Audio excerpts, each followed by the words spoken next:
ริ่มแตกเลยมันสิออกโอ้สิออกไวแท้นี่เด้ใส่ตัวนี้อืแม่นมพี่น้องเอ้ยเนาะบ่ว่ามันสิออกไวปานนั้นน้องนี่เด้มันแตกเลยนี่พักหยังอันนี่เจ้าว่านี่ผักบัวอ๋อผักบัวอืมอืมตัวได้อันนานพักผักหยังผักกาดอืมตัวนี้แล้วก็ตัวนั้นบ่มีมังงามมาไปบ่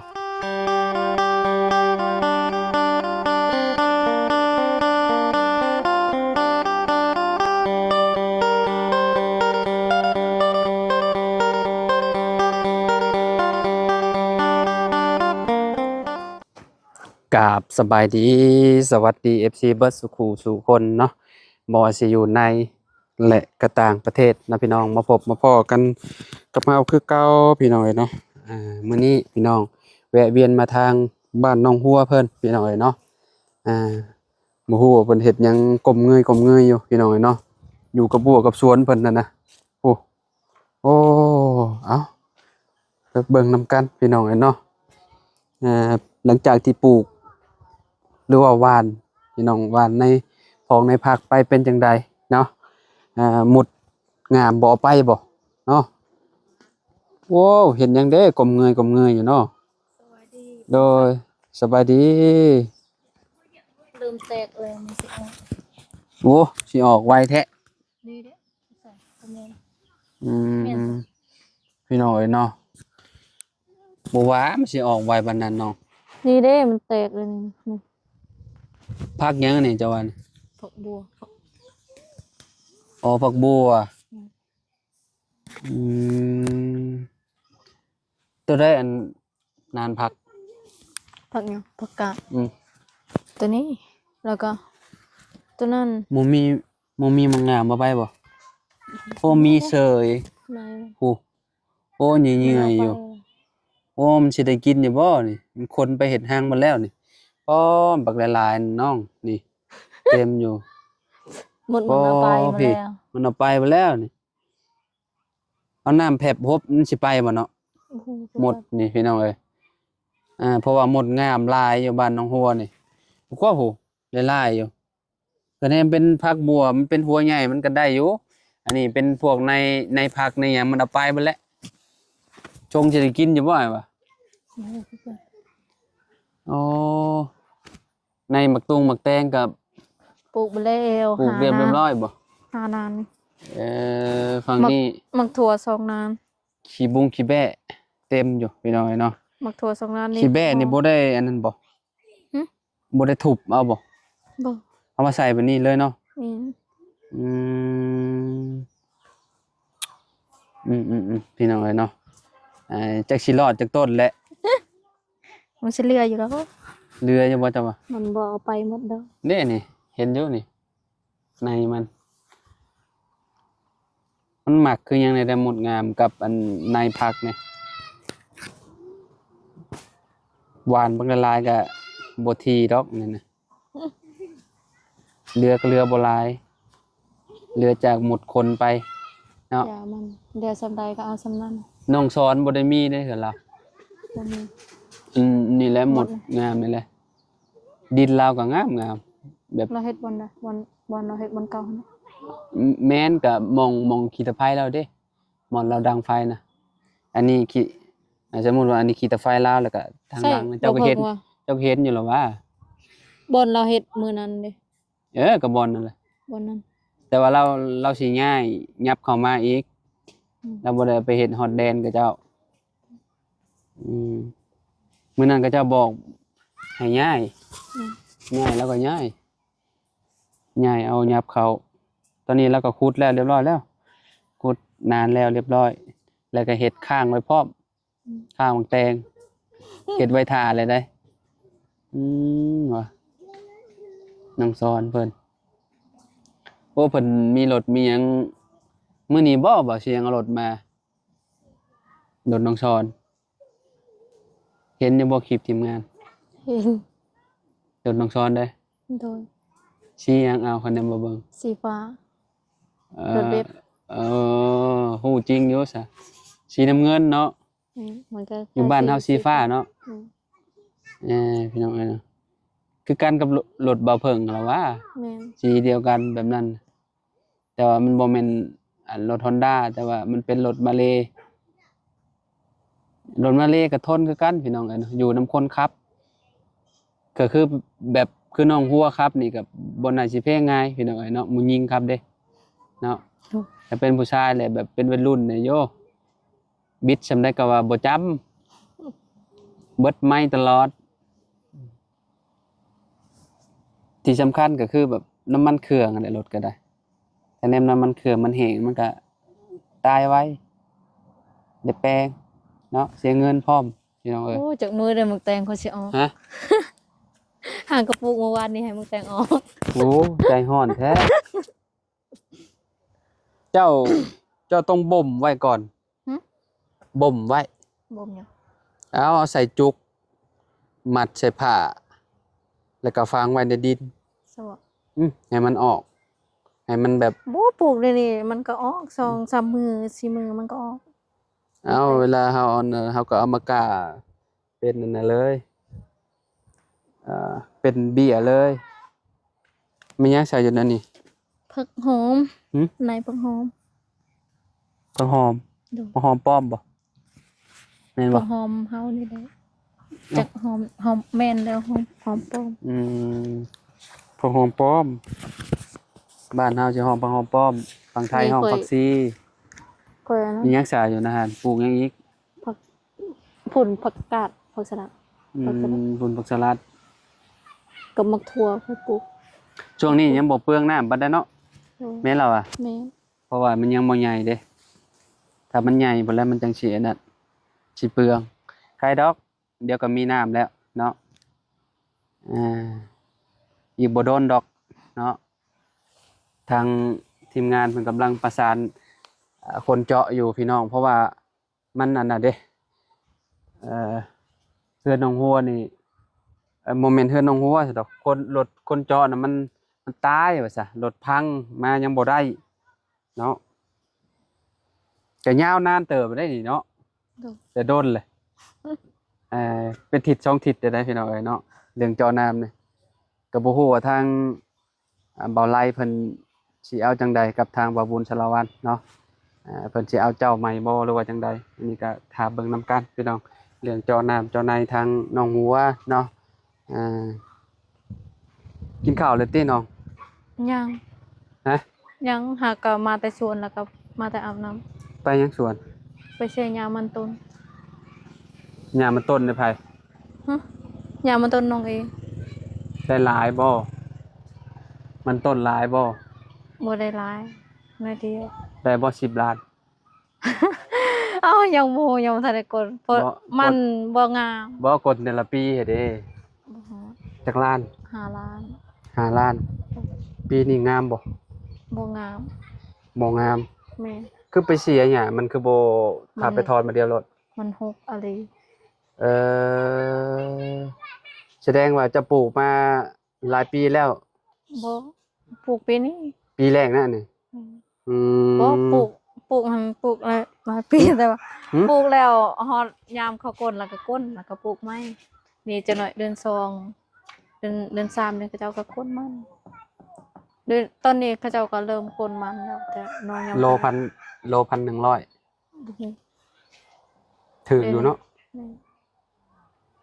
ได้จากโล 2,000 ปลายนี่คืออยู่โล 2,500 บัดนี้อันนี้มันบ่ได้พี่น้องเอ้ยเนาะโลละ1,000เดียวมันดิบเด้2,000บ่ต้น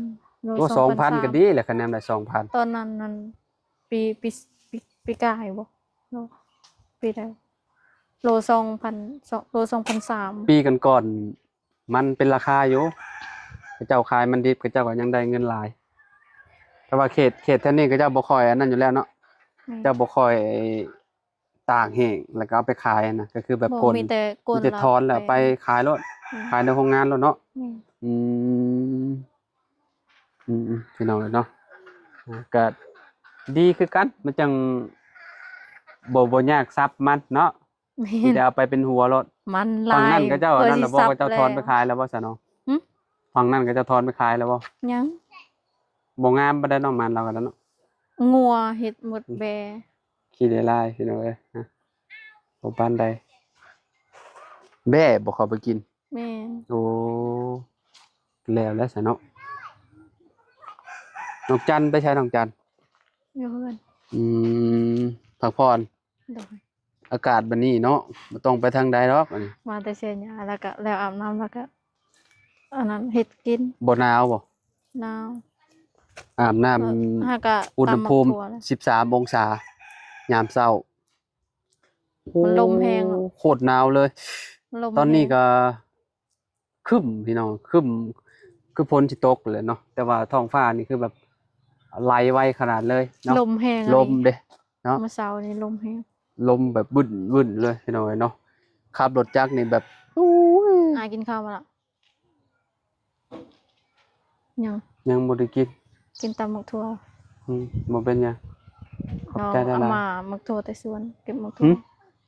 เก็บมักถั่วแต่สวน ได้หลายบ่ หลายอยู่ อืมได้หลายก็ตามกินมันก็แซ่บอยู่อันนี้เอามีเอาให้น้อง ขอบใจ ไว้ไปลวกกินไปให้น้องชายเจ้าเพื่อนก็กินคือกันเลยติ กินแล้ว บ่ได้ว่าเป็นน้องชายแล้วเนาะกินได้เบิดนั่นแหละมีเนาะมีคือข่อยนี่ยามเช้าสิกินแทบทุกมื้อเลยมีข้าวนะแต่ว่าก็เจ้าหั่นขายเพอเด้เขาเจ้ามักเอามีข้าวมาแล้วก็เส้นเส้นเมไว้แล้วก็โอ้มันมีหลากหลายเส้นข้าวเปียกเส้นเพอพี่น้องเอ้ยเนาะคืออยู่ในหมู่บ้านเจ้าคือบ่เห็นมีคนขายเพอเนาะ บ่มี แต่มีขายก็สิขายดีเขาว่า นี่แต่ ขายกับ บ่ได้ บ่ต้องขายแพงได้อยู่บ้านนอกเฮาก็แถมขายแพงก็บ่มีคนจักซื้ออีกเด้เนาะแม่นแล้วว่า เห็น พี่น้องเอ้ยยากแน่เนาะขายอยู่แต่บ้านนอกบ้านนาอยู่ในหมู่บ้านนี่มีห้านค้า เขาขายแต่ขนมแล้วก็ปิ้งไก่บ่ได้ขายเฟอร์ค่ะ สองห้านบ่ได้อยู่บ้านหนองหัวนี่ อาหารส้มตำก็บ่มี ห้านที่เฮาซื้อเข้าวไปให้พรไส้น่ะโอ้ขายหลายอย่าง เปิด อยู่ อาหา นี่ รส้มตำคือสิค่ะ ฮะ ยำแดดเปิดอาหารส้มตำ เปิดห้านส้มตำบ่ ยำแดดเด้ยำนานี่เขาบ่ซื้อเด้ อืม ยำแดดเฮาเปิดอาหารส้มตำ แม่นเลย อาหารน้ำปันเนาะ มันจะคักเนาะ แม่ สุดยอดแล้วพี่น้องยำฮ้อน เพื่อนคอยติดทางอยู่เด้เขาเจ้านั่นไปว่าคัก เปิดอันนั้นติเปิดห้านนี่ อาหาร ขาย น้ำปันแล้วก็อาหารส้มตำ อืมตำแซ่บอยู่บ่ แซ่บอยู่ ต้องเฮ็ดให้มันจะแซ่บลูกค้าจังติดแต่เฮ็ดบ่แซ่บ อ๋อตอนแรกเฮาก็ค่อย เจ้า เห็น ก็ ไป บ่อยากอันนั้น ค่อยเห็น เจ้าก็บ่อยาก ไป อันนั้นดอกครับ เพราะว่าโดนๆเฮาก็ฮู้ อืม ครั้งแรกไปตำแซ่บเลย ครั้งแรกพระจิตตามแซ่บติต้องลองผิดลองถูก แม่น ตำกินหลายๆคนก่อนเนาะ แม่น เวลาจังขายบัดนี้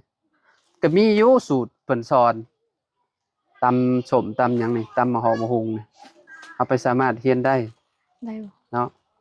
มีบ่ เรียนได้อยู่หมายว่า วิสัย ฮะ วิสัย เรียนปรุงแต่งอ่ะเด้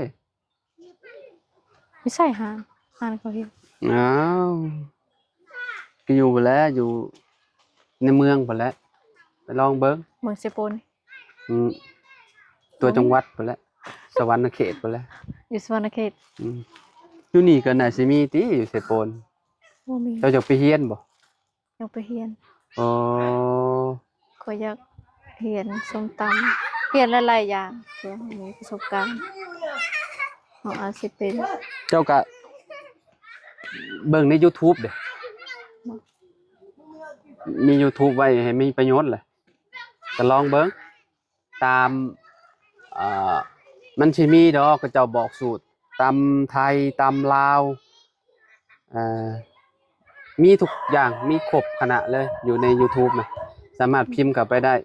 วิธีการตำส้มตำให้อร่อยนู่นนี่นั่นนั่นแหละก็ได้อยู่